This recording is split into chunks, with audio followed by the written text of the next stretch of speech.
Alright, fleet update. Today I've been working on the Enterprise D, and what I did was secondary hull. I wired up the flickering LEDs, 2 amber, 1 red. That's kind of the ratio I like. Either 50-50 or like 2/3 amber and 1/3 red. That offers a nice variation. And I like to use more LEDs, not for brightness, but for different sources. It offers a lot more variant. When you look at, I guess, fires in general, or the way I perceive plasma fires in the Star Trek universe, there's different, the fire, there's variance in it, and the more LEDs, the more variance you can get. So I worked on that. The secondary hull, I started putting the decking in. These aren't decks, obviously that wouldn't be to scale, these are sections. The decks, I'm assuming, are made of more fragile material, so they're just artificial partitions, like cubicle kind of things. So those little walls would get blown away for each room or whatever, but the sections would remain. The back's not on there. The back is actually this right here with all these tiny little holes. And if you look at the last video, when you look at the saucer section, that's how I did it. But I was experimenting. I had actually attached the back first, then built the rooms, then drilled up the holes, which is really hard to do. And what I noticed was when I used really small holes versus one large section, it looked better. This is a 0.5 millimeter drill bit with mini holes. This isn't the final configuration. I'm gonna paint it black, mount it, see what it looks like, see if I need any diffusion. And I like the fact that you can kind of see the LEDs in there. Those are hot spots. Usually, what you do in your starships is you put some kind of window maker or acrylic or whatever you put in there, dental acrylic, so you can diffuse the light and you can't actually see the LED as you pan around the ship. But with the fire, you would be able to see hot spots like that, so that's okay. So and these are small enough where you're not actually going to see anything. You're not going to know what you're seeing. So I may not put diffusion. We'll see. And I'm going to see if I need more holes. And also I like the idea of like ribbons, like kind of like a ribbon effect of the plasma fire, like kind of like Generations, whatever that ribbon was that they were chasing, sort of like that. Imagine like that. I would imagine the plasma fire would trail like that. So my goal is today to get this buttoned up, ready for paint. Pretty easy because I've already, what was really holding me up was figuring out how I'm going to do the lifeboats. And originally, this one right here, we put this in for scale. Let me. So these are the lifeboat hatches open in the D, the 2500. Here's what I originally chose for them. Obviously way out of scale. When I bought these, I didn't have the model with me. Way too big. I kind of like the shape, but way too big. Then I tried some light. Then I tried these, which I really like the shape, but they're just slightly too big. But I really like the shape. And then I picked out these, which are similar, except for they're more round, and they don't have all the flat surfaces, I don't know what you call it, the trapezoidal shape or whatever it is. They don't have all the flat surfaces. It's round, like almost like a compressed cylinder, but it's more to scale. And so that's what I'm going to go with. And originally, or I was considering doing some kind of fiber optic or acrylic tube or something, so there could be some kind of lights on the lifeboat, but rethinking that, it's going to be too fragile, they're going to break, so I'm just going to put them on music wire, and that's how I'm going to mount them, and that'll be that. But that's not going to be like way towards the end till even the cube is built some more, because they're just going to be too fragile. But I know how I'm going to mount them, so I can button up the D, and that'll be it. And I want to get the D ready for paint and decals. That's where the Define is, that's where the Saratoga is. And I want to take a break from the C. Just a little sick of fiber duty, and I've been having some trouble getting some of the adhesives to really work with it. I'm not sure why that is. I think it may be because the inside of the model is just too smooth, or I didn't wash it ahead of time. But the Elmer's isn't really sticking. The testers, I mean, it's kind of sticking. I mean, it is sticking. It's not an issue with sticking, but it stays kind of gummy and stuff. I wonder how long it's going to last.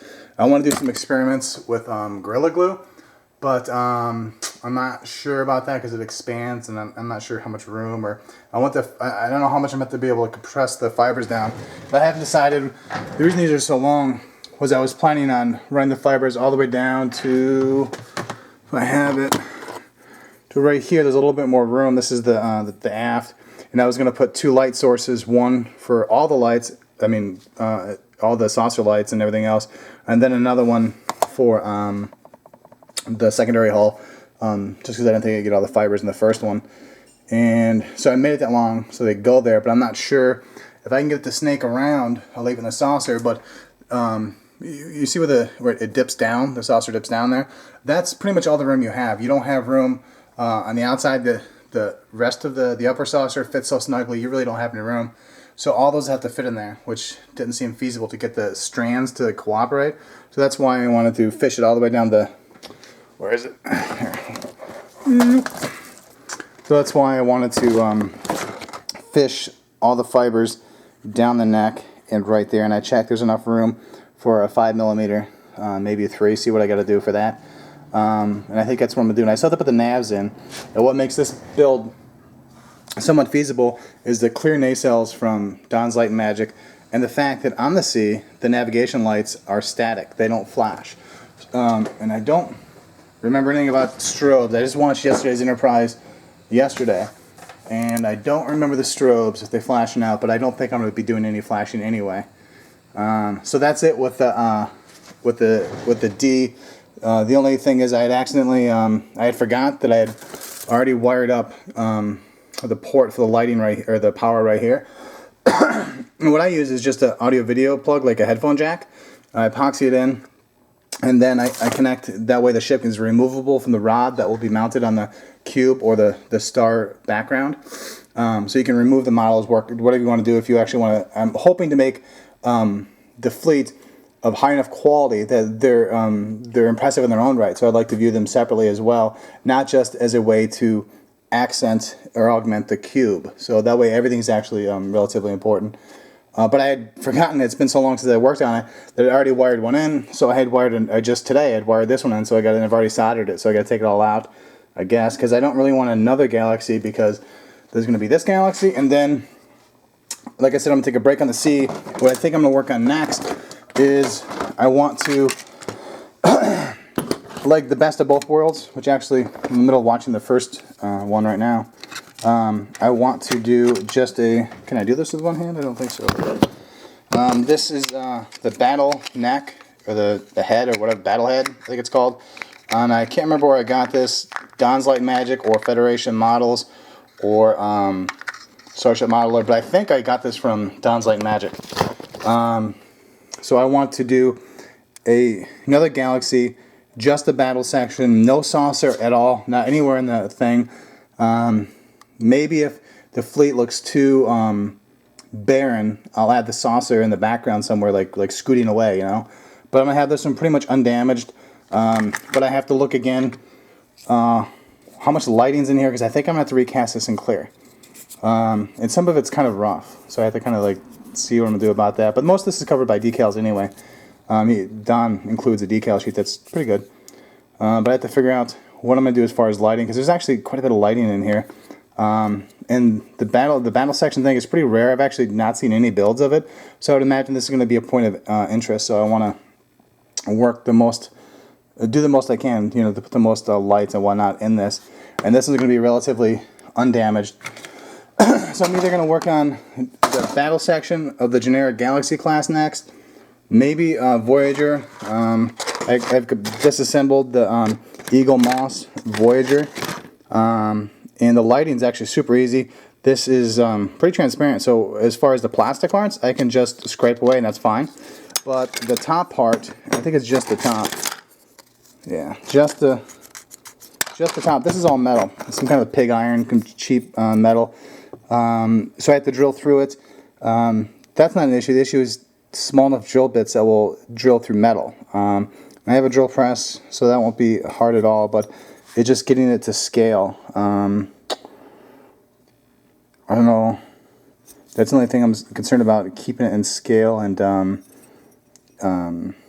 you know, being able to go through the metal.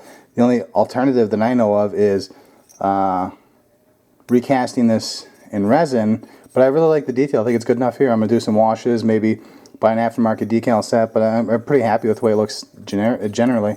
I guess in retrospect, I shouldn't have bought the Eagle Moss. There's another Voyager I don't remember who makes it. I don't know if it's F Toys or one of those mini kits that they make, Revell makes for the European market. They come in little bags.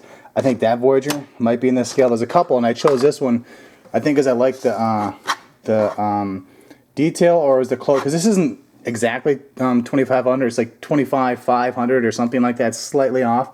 But I can't remember why I chose this one. I mean, I knew that it was die cast because I have some of the other ones, but I didn't really think about that.